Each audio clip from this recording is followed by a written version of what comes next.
आज कहानी एक ऐसी महापुरुषों की, यादव महापुरुष वीर आला उदल की कहानी है। आज की कहानी में आप देखेंगे किस तरीके से आला उदल का जन्म होता है एवं महापुरुष राजा परमाल कथित रूप से किस तरीके से महोबा में राज करते हैं, किस तरीके से राजकुमारों को राज्य दर्पण करते हैं। ये सब कहानी, पूरी कहानी उस समय के रचयिता राजा परमाल के कवि जगनायक द्वारा परमाल रायसो में जो लिखा है उसके तत्वाधान में बताने के लिए जा रहे हैं। मैं डॉक्टर सुशील कुमार लालू, आप देख रहे हैं लालू यादव यूट्यूब चैनल करहल। सभी साथियों को नमस्कार। आज की कहानी बुंदेलखंड के महोबा से है। महोबा में ये कहानी उस समय की है जब दिल्ली में राजा पृथ्वीराज चौहान का राज्य था। पूरे राज्यों के राजा अधीन कर गए थे। उस अधीनता में कन्नौज के राजा जयचंद और महोबे के राजा परमाल ने पृथ्वीराज चौहान की अधीनता स्वीकार नहीं की थी। उनका कारण था, राजा परमाल के दो भाई थे, दशराज और बसराज, जो उनकी सेना के लिए काम करते थे। सगे दो भाई थे, यादव योद्धा थे। राजा परमाल की शादी जिला जालौन के वासुदेव यादव के यहाँ से मलना के साथ हुई थी। मलना की दो बहनें थी, तिलका देवी एवं दिबला देवी। तो मलना की शादी होने के बाद वासुदेव ने उनके छोटे भाई दशराज के लिए दिबला देव की शादी कर दी और बसराज के लिए तिलका देव की शादी कर दी। शादी होने के बाद राजा मलना और राजा परमाल ने देवासुर का राज्य दशराज को दे दिया था, बसराज के लिए सिरसा का कर दिया था।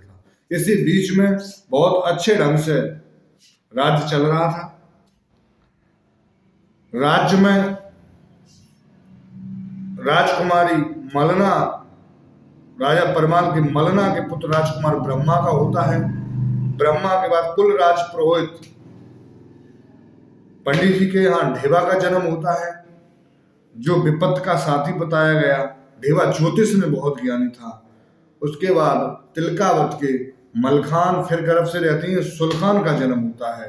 उधर रानी दिबला जब 3 महीने गर्भ से रहती हैं, 3 महीने जब उदर में उदल होते हैं, उसी समय बघेल राजा माणोगढ़ का करिंगा था, वो महोबे पर चढ़ाई कर देता है और छल से बल से परमाल के दो भाई जो सेना में बहुत ही बहादुर थे, उन्हें बंदी बना के मारो ले जाता है दशराज बसराज को।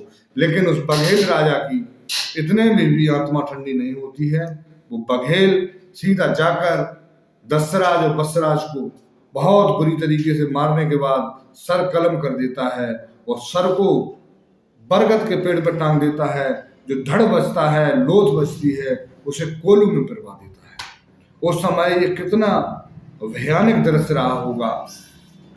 उसके बाद ये खबर महोबे में भेज देता है, उनकी खोपड़ी बरगद पर टंगी है, उन्हें कोलू में पिरवा दिया। आगे कोई करेगा महोबे को अधीन कर दो। लेकिन राजा परमाल अधीन करने का समय से पहले उदल का जन्म होता है। जिस दिन उदल का जन्म हुआ था महोबे में, धरती 2.5 हाथ धसी थी। राजा परमाल के घर जन्म हुआ था और दिल्ली के सम्राट पृथ्वीराज चौहान के यहाँ पर भी मुकुट हिल गया था। उदल का जन्म हुआ। रानी दिबला ने मलना से कहा इसे फेंक दो। इसके आते ही इस तरीके से कार्य हुए लगना शुरू हुआ है। तो दिबला दे ने कहा, इसके आने के 3 महीने जब उदर में था, इसके पिता को खा लिया। आज इसका जन्मदिन हुआ इस दुष्ट का, तो धरती 2.5 हाथ हंसी। ये विनाश नहीं है, ये विनाश करेगा घर का। लेकिन तब मलना ने कहा, दिबला ऐसी कोई बात नहीं, इस नन्हे से बालक का क्या दोष है। ये देखना, ये राज्य का नाम रोशन करेगा, ये सबसे बड़ा बहादुर बच्चा निकलेगा। इतने कहते हुए दिबला ने तो त्याग दिया, लेकिन मलना ने पालन पोषण किया है। धर्म की माता दिबला थी, लेकिन पालन पोषण उदल का मलना ने किया था। इतना चलता रहा।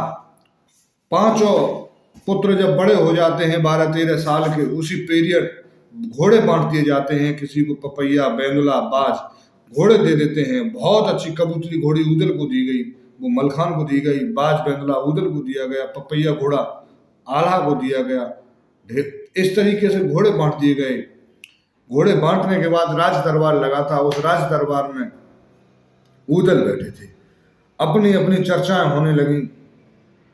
तो माहेल ने उस समय माहेल राजा जालौन के थे, वासुदेव की मृत्यु हो गई थी, उनके सगे मामा थे। दरबार से उदल को ले जाते हैं उधर, अपने उधर जालौन उरही में उदल और खेलते हैं गांवों में। वहां उदल को प्यास सताती है, जेठ मास की फसल थी, तो उरही का खारा पानी था, उन्होंने पानी नहीं पिलाया तो ये गुलेल से उसकी माहिल की रैयत की गगरियां फोड़ देता है।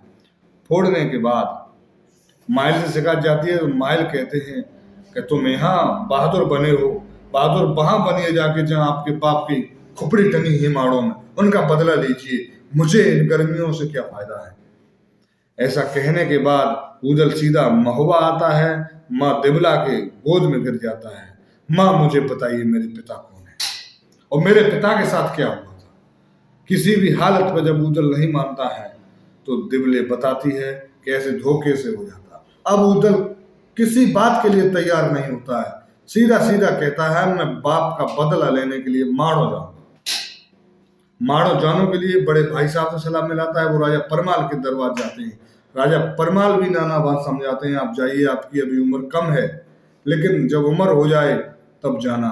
लेकिन उदल मानने वाला नहीं, जिनकी बाप की खोपड़ी टंगी हो और उनकी संतान सक्सेस हो। इन शब्दों के साथ राजा परमाल ने 1 लाख से तैयार कर दिया। राजा परमाल, दिबला, मलना सभी लोग साथ जाते हैं। साथ जाने के बाद कई दिनों की मंजिल करने के बाद माड़ोगढ़ में जो बमुरी बन पड़ता है, उस बमुरी बन में डेरा डाल देते हैं। डेरा डालने के बाद ज्योतिषी ढेवा बताता है कि आपको जोगियों का भेष रखना पड़ेगा, बढ़िया तरीके से जाना, गायन बजान करना पड़ेगा। उदल और गायन नृत्य करते हुए पहुंचते हैं। राजा जम्मे को जब बहुत अच्छा नृत्य लगता है तो वो अपनी रानी के महल में भेज देते हैं। जब रानी को भी प्रसन्न कर लेते हैं तो प्रसन्नता होने के बाद रानी से कहते हैं, रानी कहती है मांग लो, कि मुझे मांगना कुछ नहीं, अपना महल घुमा। तो महल घुमाने के लिए उनकी बेटी बिजमा पूरा किला दिखाने के लिए जाती है। किला का एक एक भेद बता देती है और ये सुरंग बमुरी बन में लगी जाके है। पूरा राज लेने के बाद उसी सुरंग से बमुरी बन पहुंच जाते हैं। पहुंचने के बाद सीधी सीधी चढ़ाई कर देते हैं माड़ोगढ़ पर। जब जम्मे को पता चलता है तो जम्मे को मार देते हैं। मार देने के बाद जब जम्मे करेंगा भागने की कोशिश सुरंग से करता है तो वहां आल्हा और मलखान खड़े होते हैं, क्योंकि उनको प्री प्लानिंग पहले से कर चुके थे। तो वहां करिया का वध कर कर सीधा महुआ भेज देते हैं।